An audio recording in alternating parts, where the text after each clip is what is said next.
sa inyong buhay. Isang personal na katanungan na kung saan itinatanong sa ating mga bawat sa atin, sino sa Jesus sa aking buhay? Paano siya kumikilos sa ating buhay? Ito ba'y ang kasagutan din ba ng ilan sa atin ay siya'y isang tao na katulad ng mga propeta o si Juan Bautista na tagapag-bautismo? Or siya ay si Elias? No? At ito po ay nangyari noong panahon po, noong kapanahunan ng ating Panginoon. Pero sa ating buhay, dahil tayo po'y nakaranas na, o nalaman natin kung paano ang buhay na ginawa ng ating Panginoong Isus dito sa lupa, kung paano ang kanyang pagliligtas sa atin, ngayon, masasabi natin sa ating mga sarili, instant, ang bilis, si Jesus ay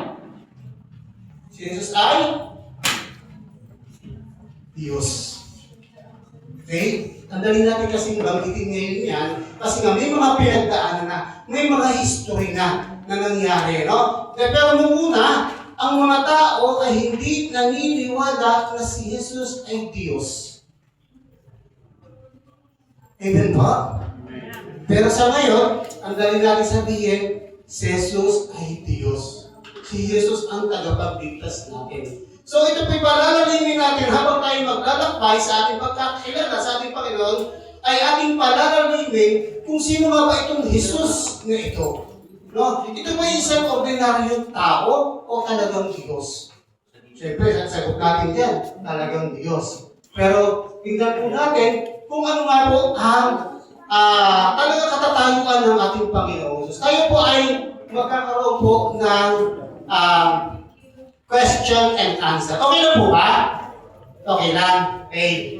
Tayo po ay magkakaroon ng question and answer. Tayo po ay magta-thumbs up. So, meron po dito tinatawag na 2 truths and 1 lie. So, isang katotohanan at isang kasinungalingan, no?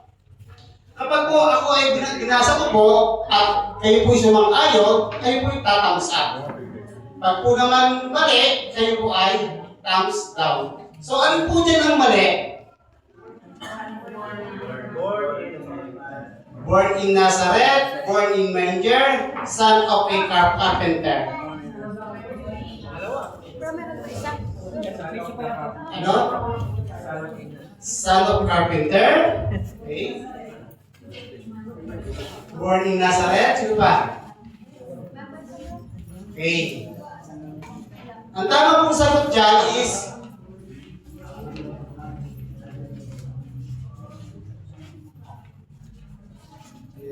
born in Nazareth, no?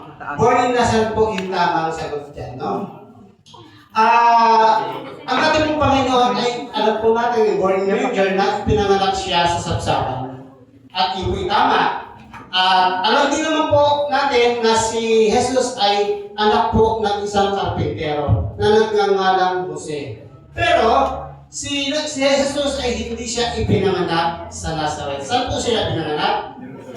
Bethlehem, talagang magaling, ano? Sa Bethlehem. Sapagkat doon siya ipinanganak at si Jesus ay doon lamang siya nanirahan sa Nazareth. Okay? Ayan. Alin po dyan ang mali? He forgive sins. He never gets angry. He performs miracle.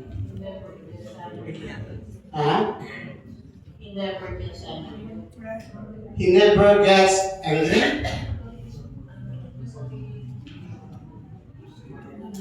Ano pa? Okay. Ang tama po diyan, ang mali po diyan ay he never gets angry. Bakit po? Kasi si Jesus ay nagalit din katulad mo. Si Jesus ay nagalit din, nakaramdam din po ng nagalit din na katulad natin na nagagalit. Saan po nangyari yan? Nangyari po yan noong siya pumunta sa bahay ng Ama, na nakita po niya na ang bahay ng ating Ama ay ginawa po bahay kalakalan. Ginawang pamalitan ng pera at hindi sinalaula po. Kaya po ang ginawa po ng ating Panginoong Hesus ay ipinagtataob po yung mga yung mga lamesa doon at siya po ay sa kautosan ng Moises, dapat siyang mamatay sa pamamagitan ng bato o batuhin siya. No? Pero sumagot ang ating Panginoon na kung sino sa inyo ang walang kasalanan ay siyang unang bumato sa babaeng ito. Okay? Siya po'y tumungo. Subalit, nung siya tumunghay na, no? Sumulat siya sa lupa, isa-isa pong umalis yung mga tao dahil wala pong bumato at lahat po ay nagkasala. Alam nila sa kanyang mga sarili. Kaya sinabi niya sa babae, pinatatawad na ang iyong kasalanan. So, bato ito, siya po ay nagpapatawad ng kasalanan. Okay? He performs miracles. So, alam po naman natin, o nababasa po natin sa Biblia na marami po siyang ginawang milagro. Yung paglakad niya sa tubig, yung pagbuhay niya ng patay, yung pagpapagaling niya sa mga ketungin. Napakarami po niyang ginawang milagro nung siya po ay nabubuhay. Okay? Alin po dyan ang mali? He died on cross. He resurrection after 3 days. He will never come again. Okay? He will never come again. Kasi nga po, sabi po sa ating Lisa, na si Kristo ay babalik. Si Kristo ay nabuhay, si Kristo ay namatay, si Kristo ay babalik sa wakas ng panahon. Okay? So yung pong pagkamatay ng ating Panginoong Hesus, saan po namatay ang ating Panginoong Hesus? Ha? Baka akala natin sa ospital, baka akala natin ay na-aksidente, no? O nagkasakit, ang ating Panginoong Hesus ay namatay sa cross. Okay? Yan, alin po dyan ang mali? Jesus is the Son of God. Jesus is fully God and fully man. Jesus is half God and half man. Alin po dyan? Alin po dyan?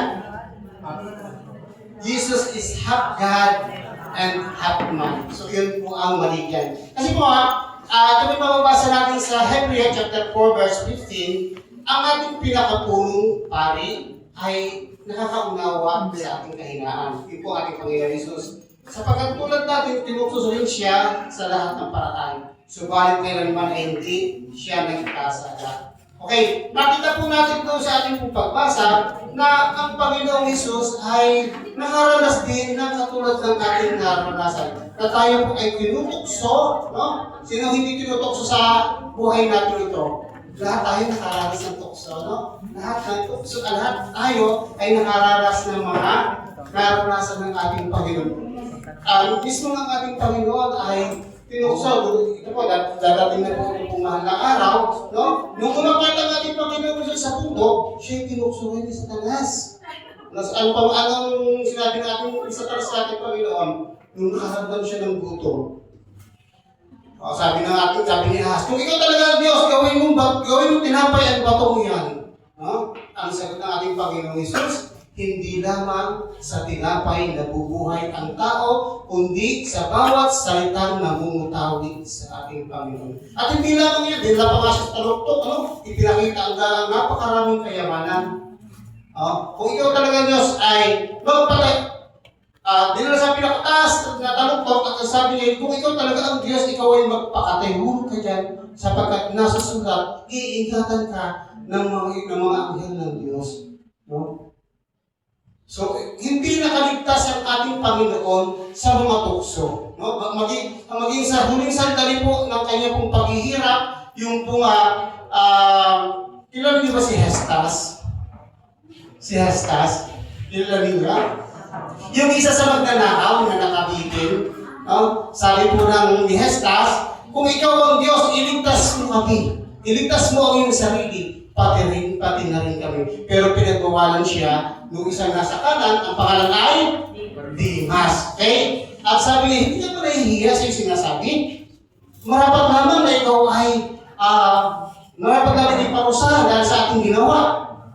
Ngunit ang tao ito'y walang pagkakasala. So nakita po natin doon na ang tunay na Diyos talaga, siya ay tunay na Diyos, hindi po siya half God, hindi po siya half man, siya ay tunay na Diyos na napagtatagumpayan po yung mga tukso.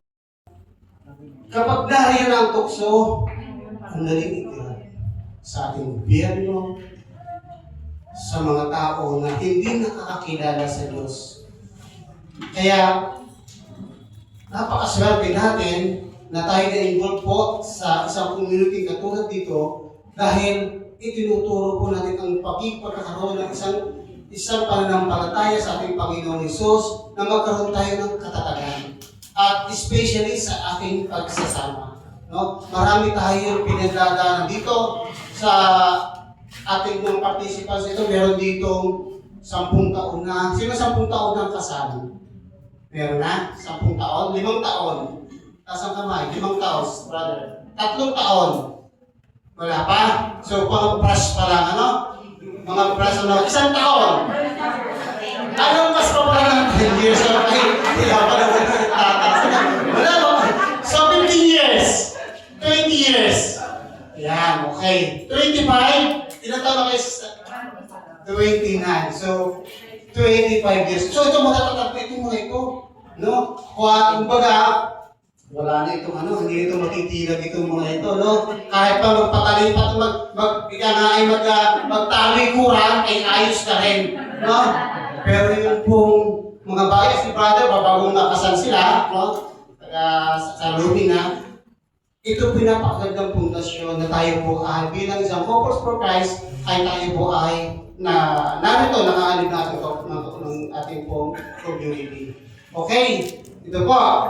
Ano po dyan ang mali? Jesus our Savior, Jesus risen, Jesus is an ordinary prophet.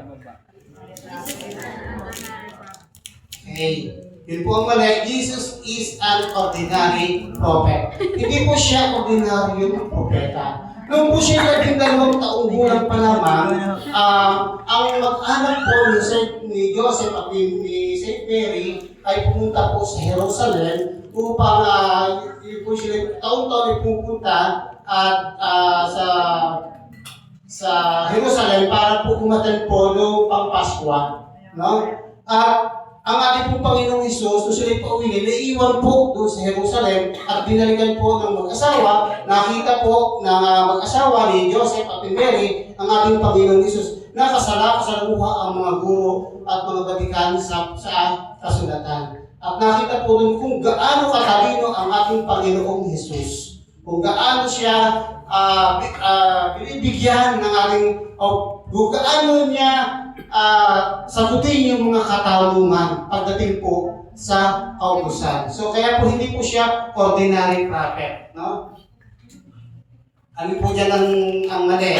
He is lunatic, siya ba'y nanuluko na, nasisiraan ng bait, he raises people from the dead, o siya po ay bumubuhay ng mga patay, he performs miracle. He is lunatic. So, iba na kapag ang ating Panginoon ay nanloko, iba yung ating pupuntahan, no? Okay. Para po yung ating Panginoon sa ating buhay, no? Nung po tayo ay nagliligawan pa lamang, okay? Yung mga asawa natin, ipasa na lang natin ng pasagot. No? Basta na lang. Yung ating panahon na doon, medyo tayo ay nung katulad namin mga 16 years old pa lamang, medyo pahirapan ng panliligaw. Bakit? Wala namang cellphone noon eh. No? Walang cellphone. Ano ang ginagawa? Di tawag-tawag, sulat-sulat. Pagtatawag ka, pupunta ka pa sa PLDT at pipila ka para makausap mo yung gusto kausapin. No? Ngayon po, napakadali na ng teknolohiya. At bago po natin yung ligawan, kung bago natin sagutin yung ating mga asawang lalaki din, ay nagpapakita ng gilas. Kinikilala muna natin mabuti yung mga tao. Dahil gusto niya pumasok sa buhay natin. Amen? Kung bagay ating muna pakipot ng kunti, akala naman ito hindi tawa ang taong nakikakasamahin habang buhay eh. So, kailangan na tayo pagkaroon ng personal na pamamaraan na medyo sabihin natin na napakaseryosong relasyon. At ito ay sa ating mag-asawa, bago tayo magpakasal, ay sabi nga nung kami mag-kausap ni Brother Dan, Sister Mary Ann, ay 10 taon sila bago nagpakasal. No? 10 taon. Medyo matagal-tagal na naman. No?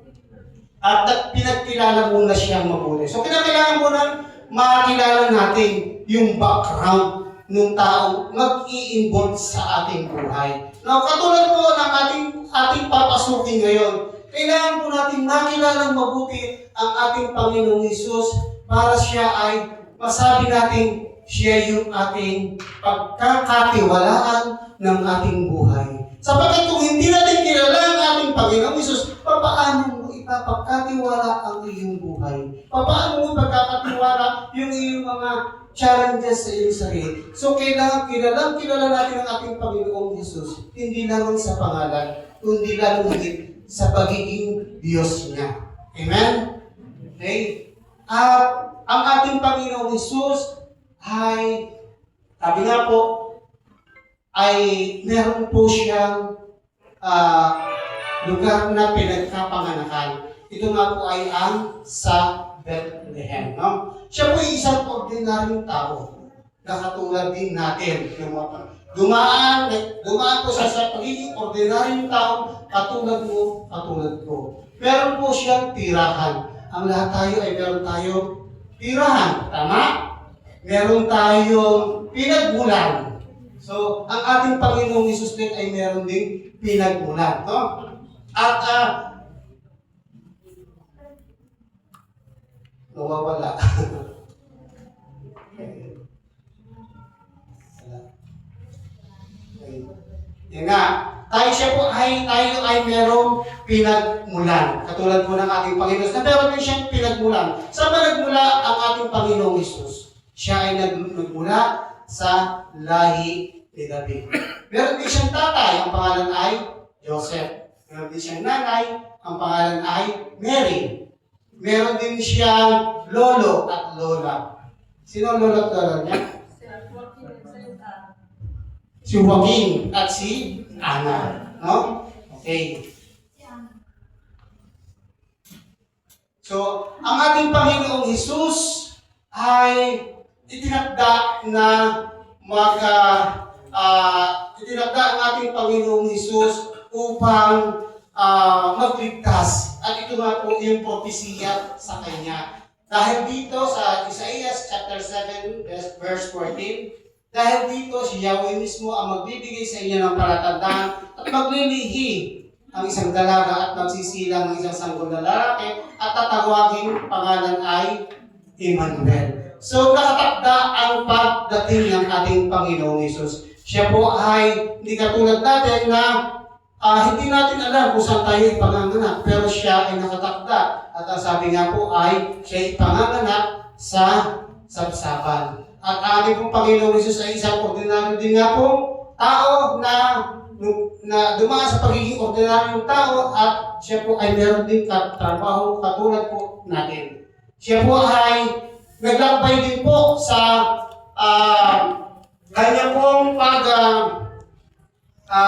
pong pagtuturo, no? Ng 100 or less na 150 kilometers. Sa ating buhay, mga kapatid, kapag po tayo ngayon, no, mag-i-evangelize, pupunta tayo sa mga tao na gusto natin ipakilala ang ating Panginoon, tayo ay napapagod na hirapan. Wala tayong masakyan. Isang dahilan para hindi tayo maglingkod dahil dinadahilan natin wala tayong sasakyan. Pero ang ating Panginoong Hesus ay naglakbay ng dumikit kumulang sa 150 kilometers. Ngayon po tayo, napakadali na po ng ating pag-evangelize dahil meron po tayo mga sasakyan, no? At ang ating pong Panginoong Hesus ay meron pong dalawang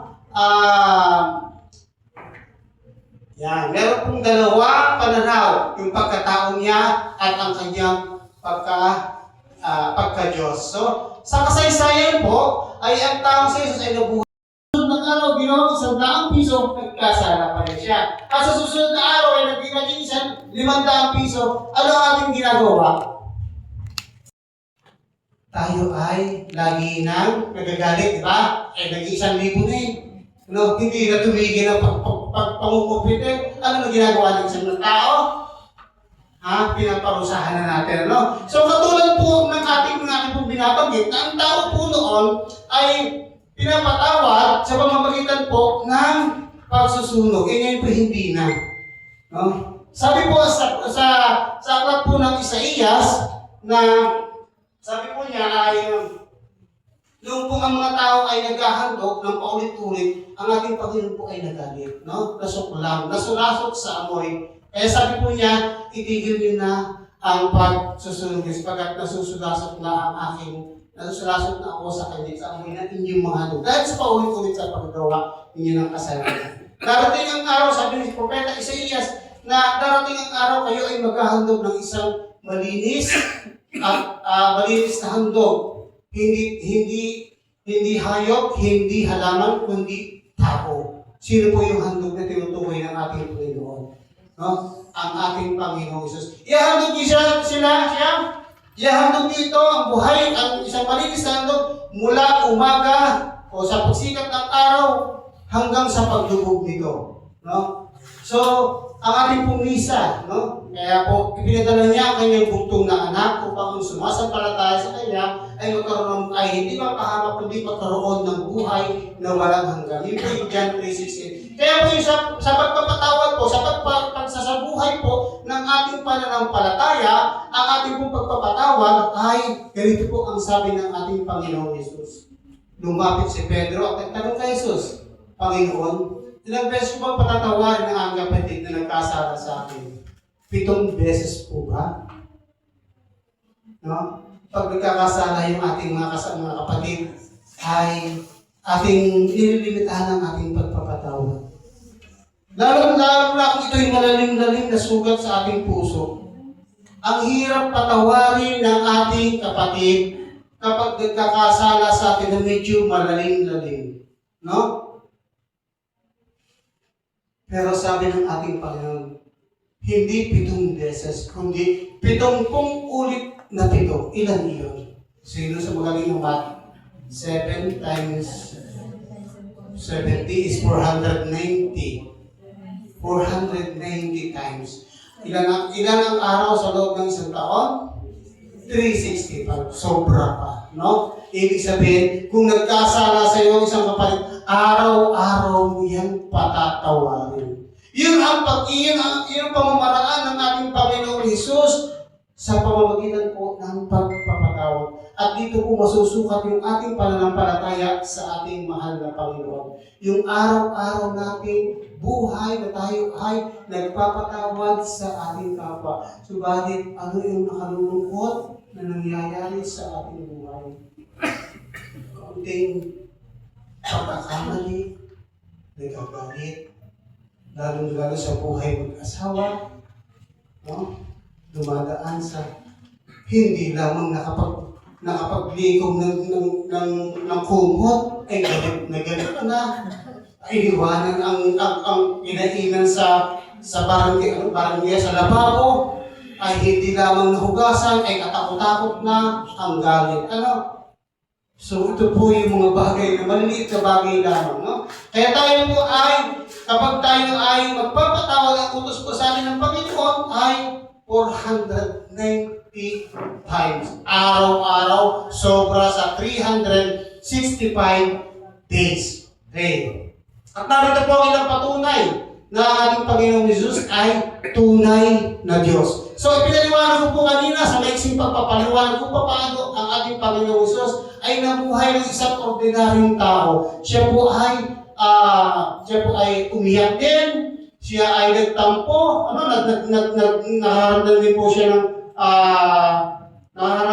ng gutom. Nakakaramdam siya ng mga bagay na nararamdaman ng isang tao. At ito po ay ating pong titingnan naman yung mga sipit sa Bible kung ano yung magiging nagpapatunay ng kanyang pagka-Diyos. No? Sabi po sa Bible, ang ating Panginoong Hesus ay bago pa ipanganak si Abraham, ako ay ako na. Yan. Sabi po ng ating Panginoong Hesus sa John 10 verse 30, ang Ama at ako ay iisa. No? Ang sino mang nakakita sa akin ay nakakita na sa Ama. So pag-declaim po ng ating Panginoong Hesus na siya ay Diyos. Sabi niya sa John 14 verse 6, ako ang daan, ang katotohanan at ang buhay. Walang makakapunta sa Ama kundi sa pamamagitan ko. So ipinakikita po nito na siya po ang the way, the life, and the truth and the way and the life. Now, kaya si Jesus lamang po ang makapagbibigay sa atin ng kaligtasan. Ito pa po, sabi po niya, siya daw ang pinito ng mga parabola. Ako ang tinapay ng buhay. Ako ang ilaw ng sanlibutan. Ikinukumpara niya ang kanyang sarili sa mga material na bagay na ito na upang mas maintindihan ng mga tao. Ako ang pintuan. Ako ang mabuting pastor. Ako ang muling pagkabuhay at ang buhay. Ako ang tunay na puno ng ubas. No? Sabi po dyan sa John 15 verse 1 to 5, ako ang puno ng ubas at kayo ang mga sanga. No? Ibig sabihin, binibilang tayo ng ating Panginoon na kaanib ng kanyang pagka-Diyos. No? Yan. Kung ating pong inaangkin na ang ating Panginoong Hesus ay tunay na Diyos, so ayun ba talaga sa tatlong yan ang dapat nating paniwalaan? Siya ba'y sinungaling? Siya ba'y nababaliw? O siya ay Panginoon?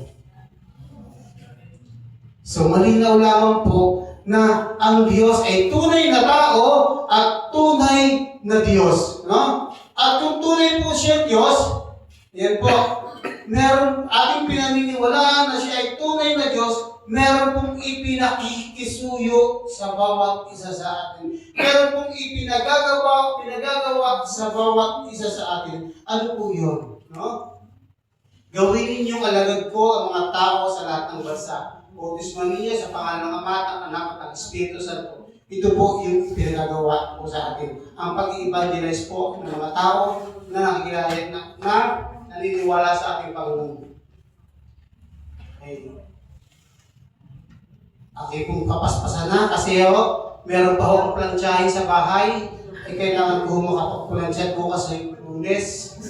Ang aking mga apo ko ay gusto ko ang yan. Okay po. Kung ating po ito ay nakakilala ang Diyos, dapat tayo ay merong personal sa Kanya na relation. No? Kung gusto natin makilala ang Diyos, dapat personal nating makilala yung ating Panginoon. At bahagi po ito na tayo po ay maging isang Kristiyano. No? Paano ba tayo maging isang Kristiyano? Ang isang Kristiyano po ay hindi lamang po sa pamamagitan po ng pag-attend ng isang relihiyon o pagbibinyag. Ito po yung tinutukoy na ang Kristo ay ating susundan. Okay?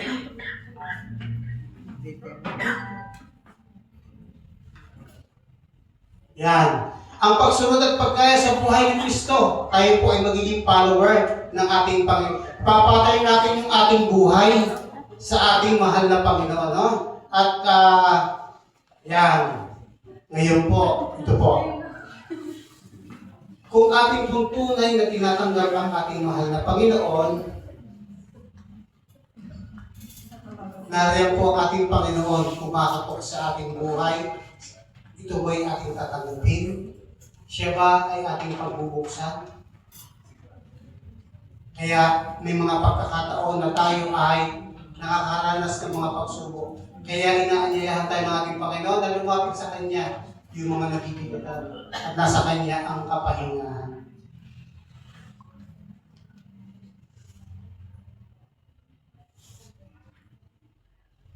Yan. Nag-iwan po ang ating mahal na Panginoon ng isang simbolo.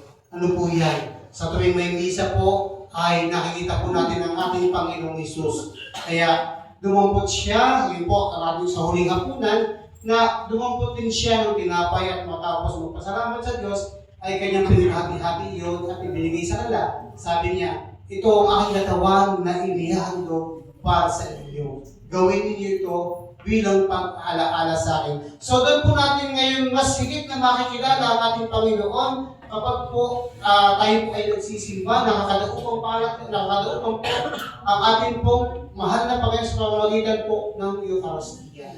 So mga kapatid, sa oras na ito, alam natin sa ating mga sarili na ang aking pinakilala ay kilala ninyo. No? Pero masikip natin nakikilala ang ating Panginoon Jesus kung ipagpapatuloy natin yung ating pong pagsisiyang pinituan. So meron lang po akong ipaparinig sa inyo isang awitin na alam ko po na ito ay lalong makakatulong sa atin.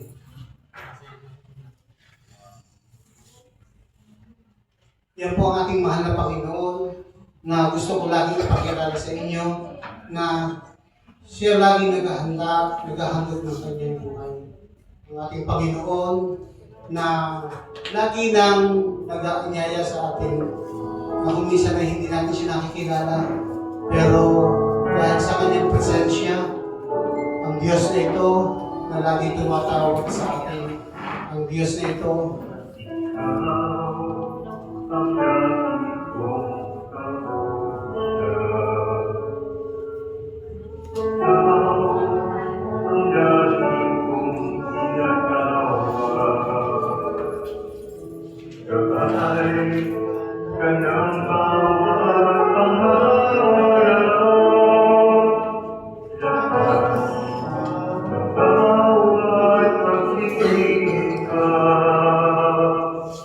kapatid, ang ating pinagmamula ng ating buhay. Si Jesus, na kung minsan ay hindi natin naalintana, dumadaan sa ating buhay, hindi natin pinapansin. Pero, lagi niya pinapaalala na tayo ay mahal na mahal niya. Si Kristo, na nagbuhis ng kanyang buhay, pinako sa krus, namatay, nilibing, at muling nabuhay.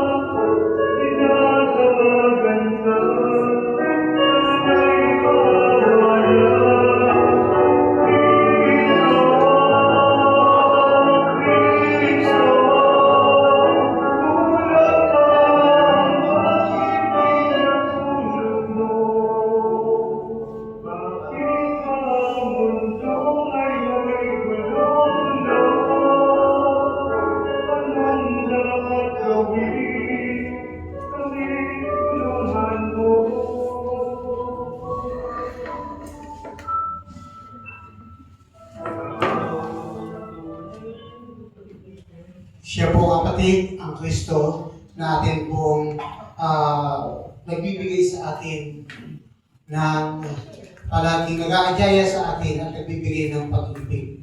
So, magbibigay lamang po ng konting mensahe, na minuto lang po, or mga 2 minutes ang aking asawa. Okay. So, isang mapagpalang hapon po sa inyo lahat, my dear brothers and sisters. So, sino nga ba si Kristo sa ating buhay?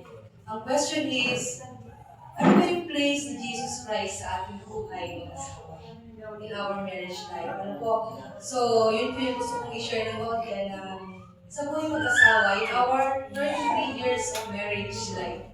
Ano po?